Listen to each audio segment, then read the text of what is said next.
Olá a todos. Nós hoje trouxemos o livro Encontro Marcado, que é um livro psicografado pelo Chico Xavier, pelo Espírito de Emmanuel.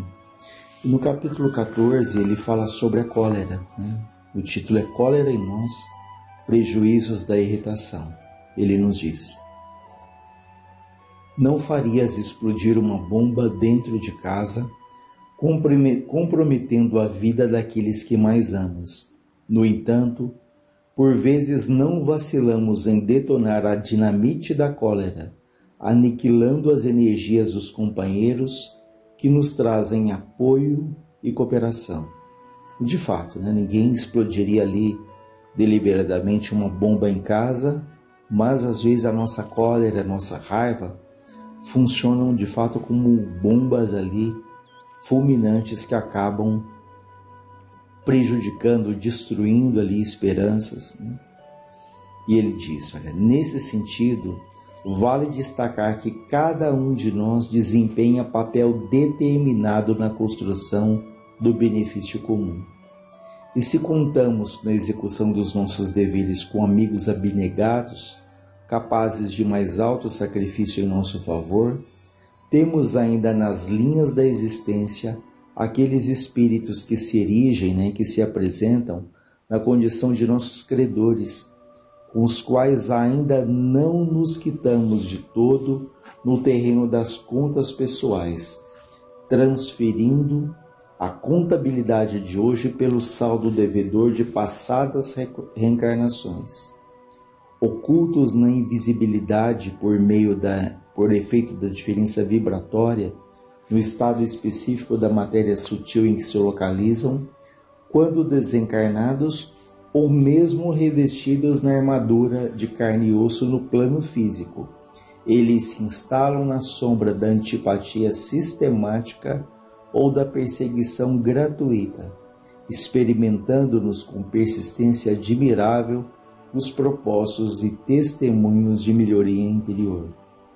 Então, vejam, se durante a nossa existência nós temos aqueles que temos afinidades, aqueles que Deus coloca ao nosso lado, nos impulsionando como um suporte, como um amparo na nossa jornada, aqueles que confiamos, é natural também que tenhamos ao longo da vida aqueles que temos dificuldades, como ele fala, aqueles que ainda não quitamos de todo ali no terreno das contas pessoais. Ele fala que são aqueles que temos maiores dificuldades, sejam espíritos ligados ao nosso passado, ou sejam espíritos que agora estão aqui encarnados, caminhando ali ao nosso lado, os quais ali, como ele fala,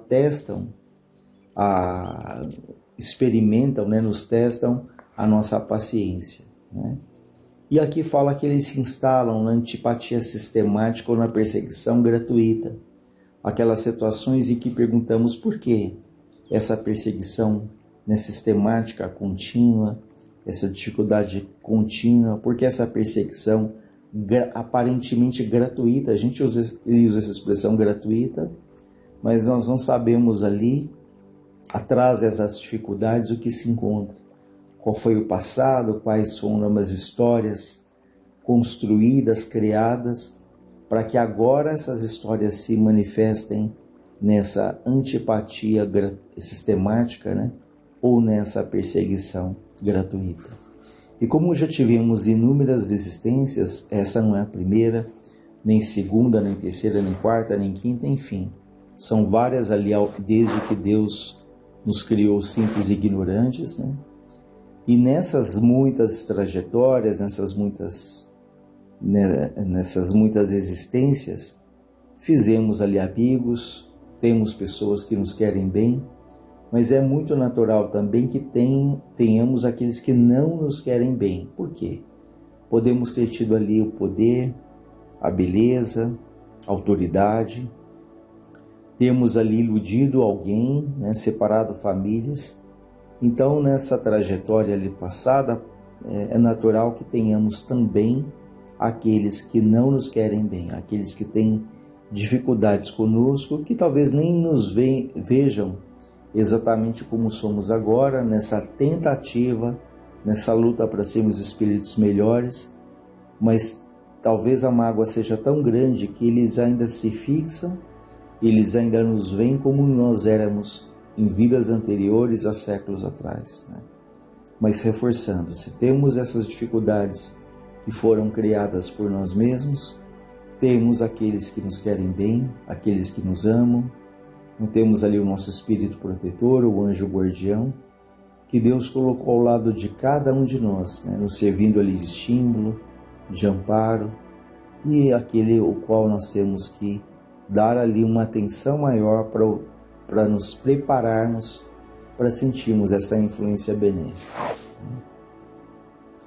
E ele diz, é assim que vamos vencendo em exames diversos, opondo valores morais entesourados na alma ao assédio das provas, como sejam paciência na adversidade, resistência na dor, fé nos instantes de incerteza e generosidade perante as múltiplas solicitações do caminho.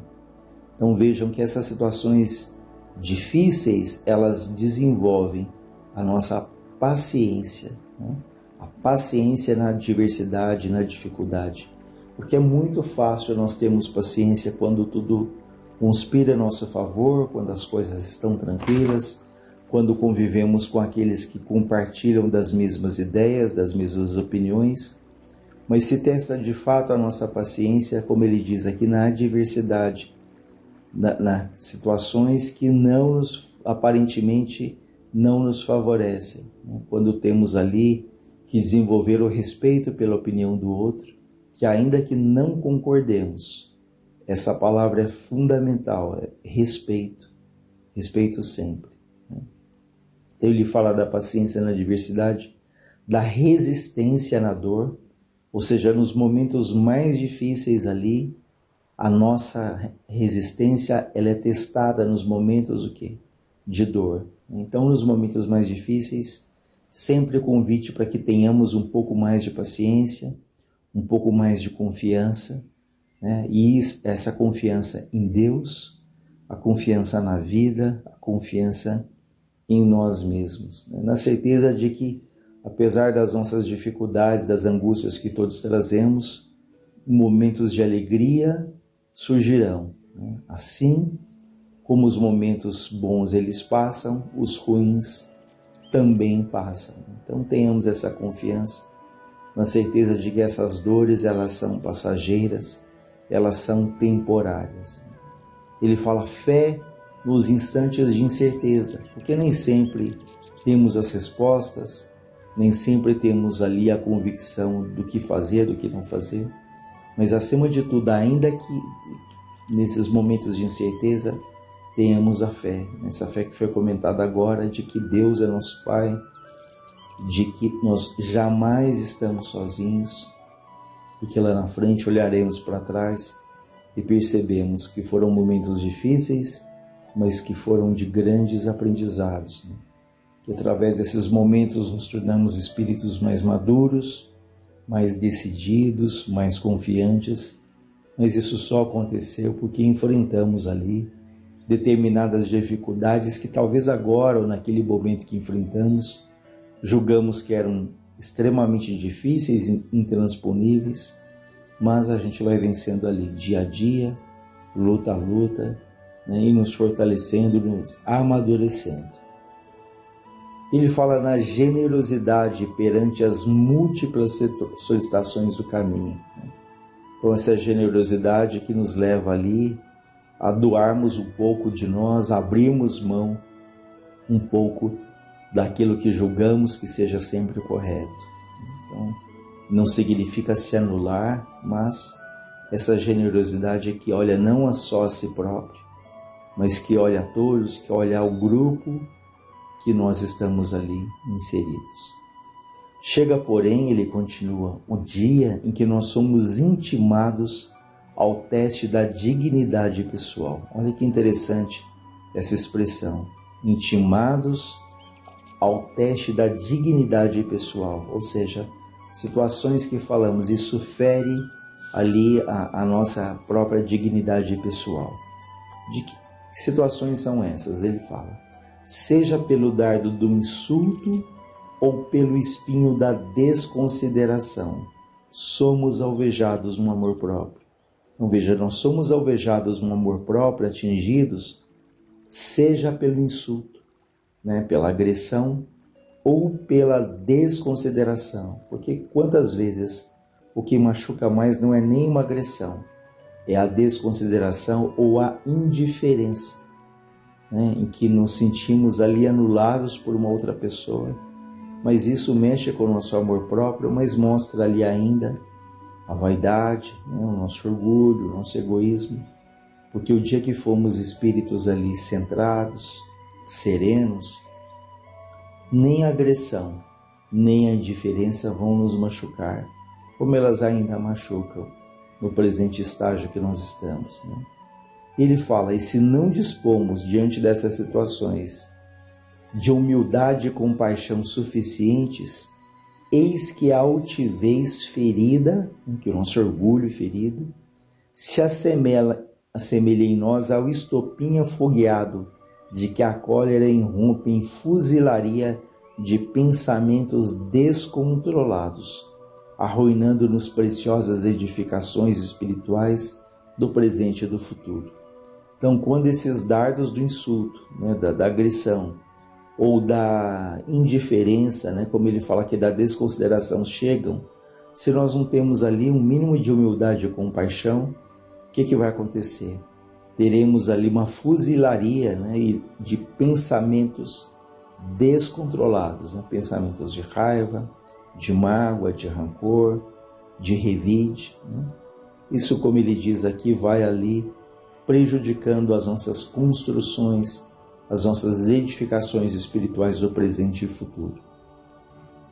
E sejamos alerta contra semelhante poder fulminante, orando e abençoando, servindo e desculpando, esquecendo o mal e restaurando o bem. Então o que ele nos recomenda? Cuidado, esteja alerta contra semelhantes situações, orando e abençoando, servindo e desculpando, esquecendo o mal e restaurando o bem. Como diz no livro Boa Nova, a melhor resposta é sempre o do nosso próprio trabalho, o do nosso próprio esforço, não nos detendo, não paralisando a nossa caminhada diante dessas situações que nos surgem, mas fazendo ali o que nos cabe e, como ele diz aqui, ora, abençoa, serve, desculpa, esquece o mal e restaura o bem. De certo, nem sempre a doçura pode ser a marca do nosso verbo ou da nossa atitude. Vejam, nem sempre ali aquela doçura vai ser ali a melhor alternativa. Porquanto, momentos surgem nos quais o bem geral reclama a governança da providência rija ou da frase salgada de advertência. Então, há muitos momentos em que necessita ali o quê? De uma frase enérgica, da advertência, da firmeza, porque aquela doçura sistemática, ela acaba o quê? Anestesiando, ela acaba sendo complacente com situações que precisam ali de serem esclarecidas. Então, nem sempre a doçura vai ser a marca, diante dessas situações que exigem ali uma frase, como ele diz aqui, uma frase salgada de advertência. Porque quantas vezes, até quando nós recebemos uma frase ali de advertência, que acordamos para algo que até então não estávamos percebendo. Mas vejam, é preciso não olvidar, é preciso não esquecer que a cólera a nada remedeia, em tempo algum. Então, se há momentos que precisa de uma frase firme, de uma postura mais rígida, o cuidado para que isso não se torne a cólera, um ódio, uma raiva descontrolada. Como ele fala aqui, que a cólera nada remedeia. A cólera nada remedeia em tempo algum. E que, além de tudo, ela estabelece fácil ganho de causa a todos aqueles que, por força de nossa evolução deficitária, ainda se nos alinham nas trilhas da existência à conta de nossos inimigos e obsessores. Enfim, deixando claro que essa cólera, essa raiva, ela acaba lhe atraindo esses espíritos inimigos ou obsessores. Então fica aí para a nossa reflexão, né, essa lição sobre a cólera, sobre a raiva, que possamos cultivar dentro de nós então a prece, a reflexão, pedindo a Deus que nos ajude a perdoarmos, né, assim como temos tanta necessidade do perdão, da paciência e da compreensão daqueles que nos acompanham também. Que Deus nos acompanhe, nos fortaleça.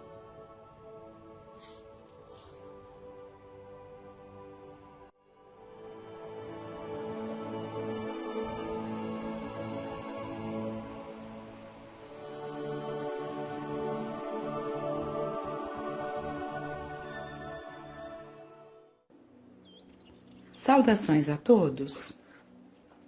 Nós vamos buscar, para a nossa reflexão, no livro Espelhos da Alma, uma jornada terapêutica, que, como já comentamos de outras vezes,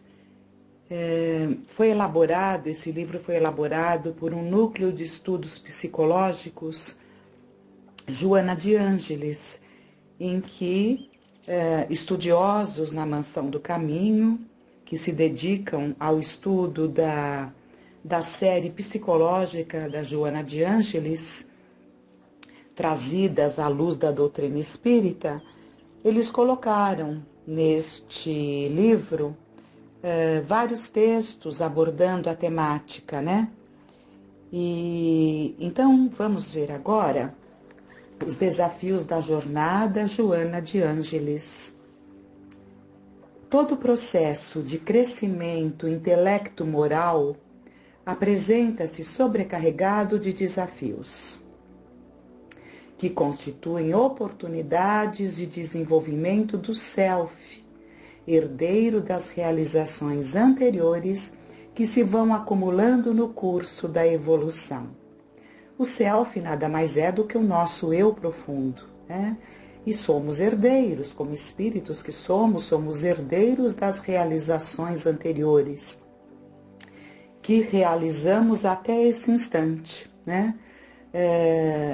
E o crescimento moral e intelectual, e quando eles falam isso é muito interessante, aqui foi um deles que aborda essa temática, né? São alguns estudiosos. E esse que trouxe essa temática, quando ele fala que todo o processo de crescimento intelecto-moral apresenta-se sobrecarregados de desafios, ele se refere ao crescimento da inteligência e da moralidade, que vem ao encontro de tudo que temos aprendido na doutrina, quando, não só no discorrer sobre esse tema por parte das obras básicas, né, por Allan Kardec, mas também Emmanuel, através de Chico Xavier, nos fala que duas asas nos levam ao aprimoramento. A asa da sabedoria e a asa do amor, da moral. Então, é do equilíbrio dessas duas asas que nós atingiremos ali a plenitude, o equilíbrio, porque só a asa do amor, sem o recurso da inteligência, pode fazer com que usemos mal essa propensão a agirmos apenas pelo coração. Ao mesmo tempo, e é o que mais vemos, né? Quando há um desequilíbrio, então a asa da intelectualidade cresce muito e a outra fica lá embaixo, é quando vemos ali o uso da inteligência mal direcionada.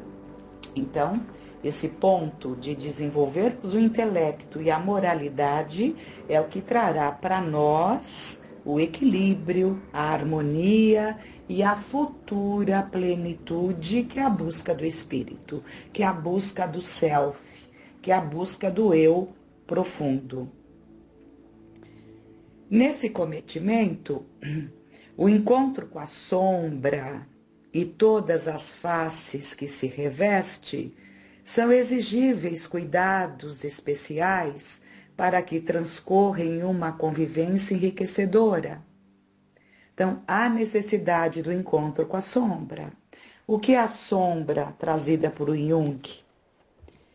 E a Joana de Ângeles, ela busca, né, para nos trazer os conhecimentos, ela busca ali como base a psicanálise de Jung, né? Então, vamos entender que a busca desta sombra, o que seria? É o que aprendemos ali na doutrina espírita com Kardec. Todos nós temos arrastamentos, todos nós temos os vícios, as propensões, né? E tudo isso que se caracteriza ainda em nós como não sublimado, como não vencido, como ainda capaz de nos levar a atitudes das quais com certeza nos arrependemos de imediato ou viremos a nos arrepender um dia, com certeza este lado ainda difícil nosso, tendencioso, né, vicioso, ele é chamado de sombra, né? Dentro da lei de causa e efeito, a sombra, né? Por mais o ser negue determinadas características perturbadoras, elas fazem parte do seu processo de crescimento, né? Então podemos esconder de nós mesmos aquilo que ainda vem, aquilo que ainda desponta, ainda aquilo que atravessa nossos pensamentos, nossas melhores intenções, e nós desconsideramos porque não nos agrada. Mas é o que está sendo colocado aqui, um estudo baseado nos ensinamentos de Joana de Ângeles.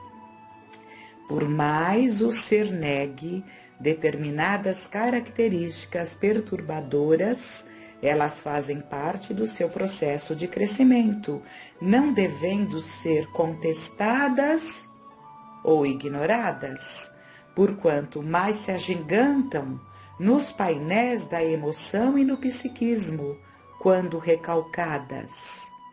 Todos nós já ouvimos, né, essa análise feita, né, os recalques lá trazidos por Freud. Todos nós conhecemos e sabemos dos danos que trazem os recalques, as castrações, aquilo que nós trazemos em nós, mas jogamos lá por porão do nosso inconsciente, né? Não agindo mais de uma determinadas formas, não temos mais determinados comportamentos, mas nos tornamos pessoas recalcadas, frustradas. E isso repercute de uma forma nociva demais para o nosso processo de crescimento, porque deforma a nossa personalidade, nos transforma em pessoas cobradoras, críticas, exigentes. Vamos exigir do outro, normalmente é assim. Vamos exigir muito do outro naquilo justamente que está lá recalcado e não fazemos porque colocamos lá nos porões. Então, como percebemos, muito a refletir, a pensar nessa dinâmica de irmos ao encontro da nossa sombra. Vamos continuar então?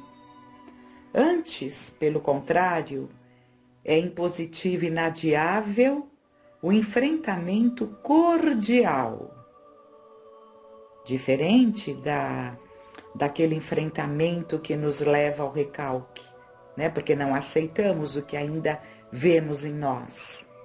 Então, é preciso o enfrentamento cordial, numa vivência em que todos os sintomas e fenômenos dela decorrentes sejam absorvidos pelo self amadurecido e autoconsciente.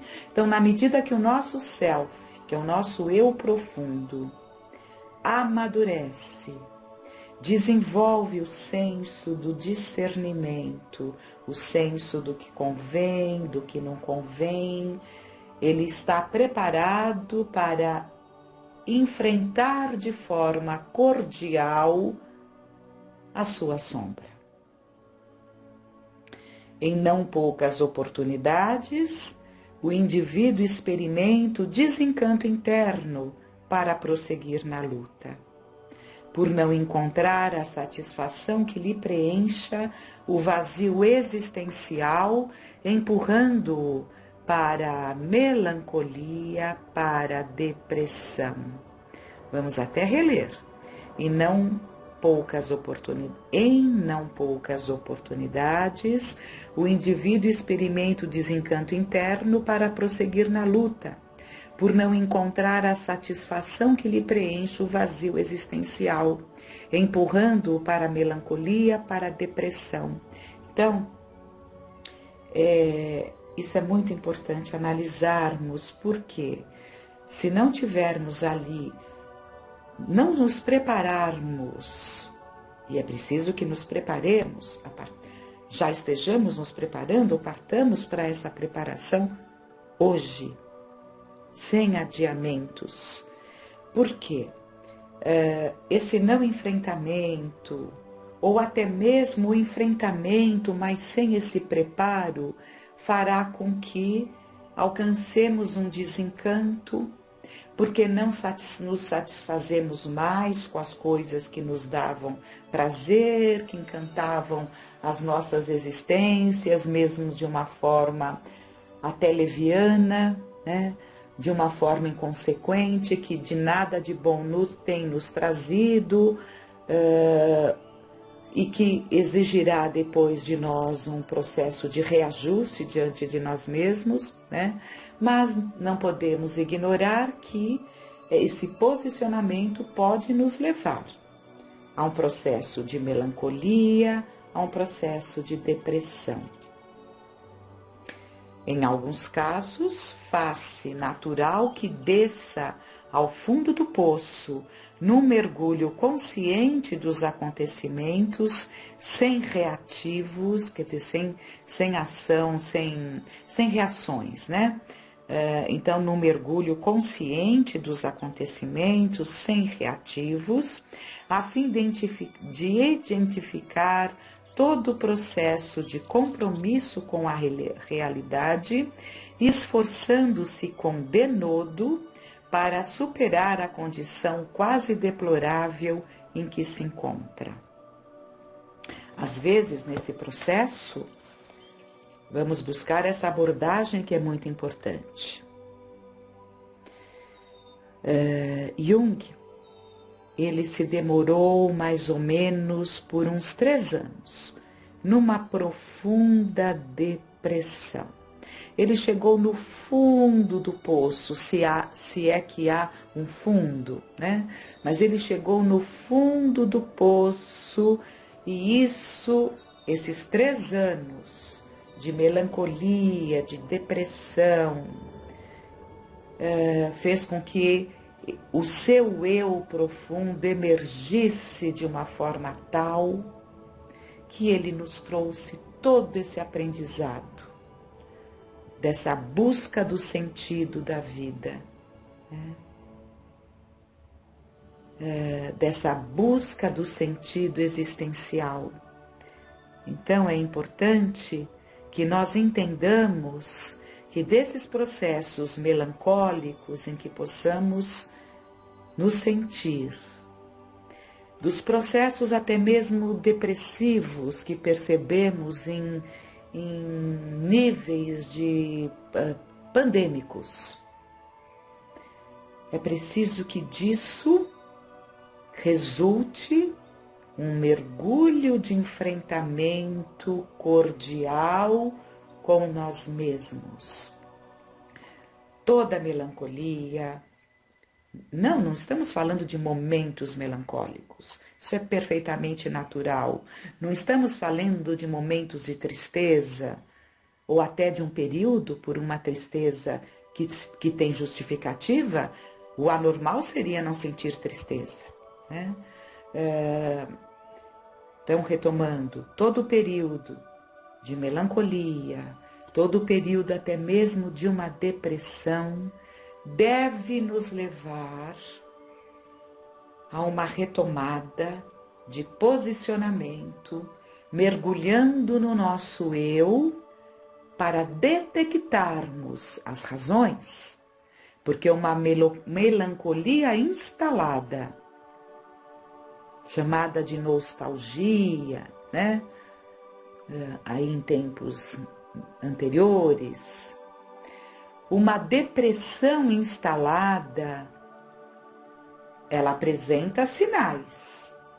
Nada é por acaso. Tudo teve um desencadeamento nas nossas vidas.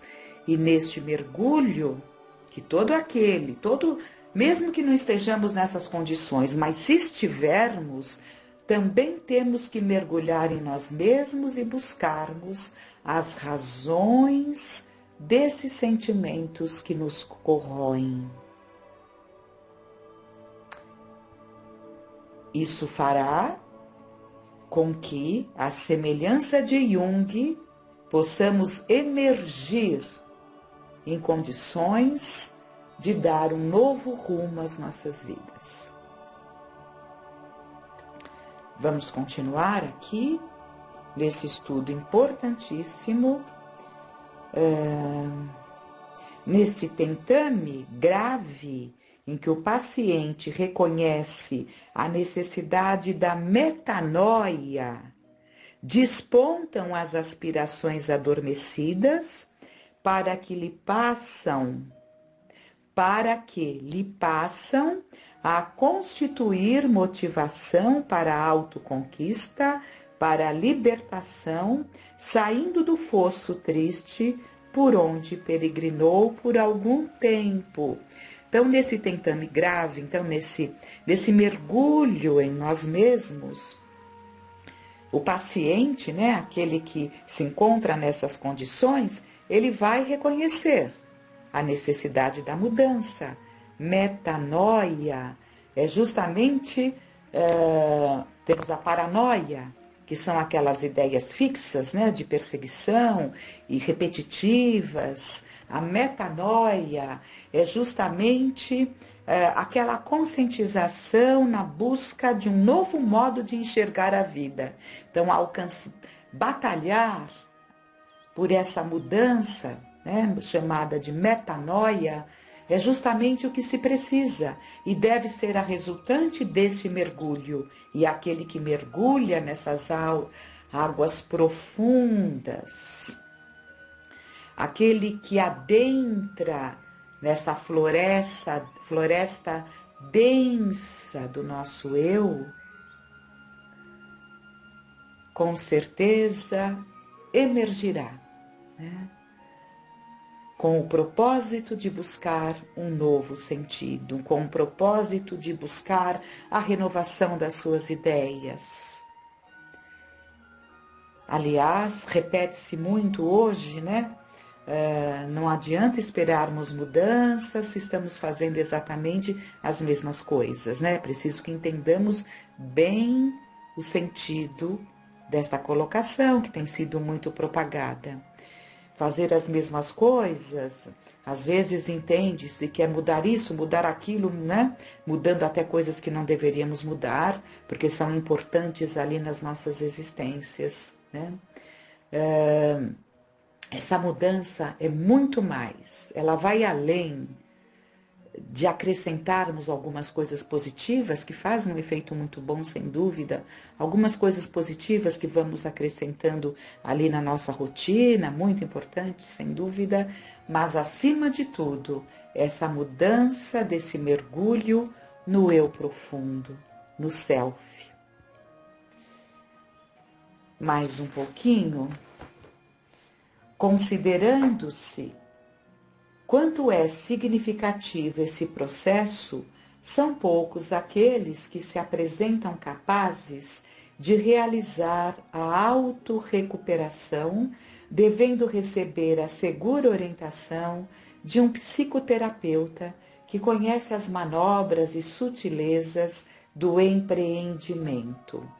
Essa fase delicada que altera significativamente o comportamento é, sem dúvida, o maior desafio da jornada de autoiluminação, porque somente se torna execuível quando existe amadurecimento e coragem psicológica para o autoenfrentamento. Muito importante esses 2 parágrafos em que o autor desse artigo coloca que nesse processo de autorrecuperação nem todos somos capazes, né, de realizar a autorrecuperação, ou seja, nós mesmos, né, pela ação da nossa vontade, que exige um amadurecimento para que realizemos essa empreitada desse mergulho positivo em nós mesmos, né? Conseguindo de fato mergulharmos e emergirmos trazendo coisas boas e não trazendo culpas e mais culpas, aumentando ainda mais ali os nossos sentimentos destrutivos. É preciso muitas vezes que tenhamos alguém capacitado que nos auxilie nessa empreitada, né? Então, quantas vezes a necessidade é um excelente recurso, porque aquele que está ali diante de nós nos obrigará a pensarmos em coisas que não queremos. No mínimo, ele nos obrigará a falarmos de coisas que não queremos, a revirarmos os baús que não queremos. E fala também, né, que há necessidade desse preparo, né, desse amadurecimento, dessa coragem psicológica para o autoenfrentamento. Porque mesmo que haja até alguém que te ajude nesse processo, o resultado só virá pelo autoenfrentamento. O psicoterapeuta, ele te instiga. Uma palestra numa sessão, ou mesmo fora de uma sessão, ela te instiga ao autoenfrentamento, né? Então, que fiquemos por hora com essas reflexões, que fiquemos em paz.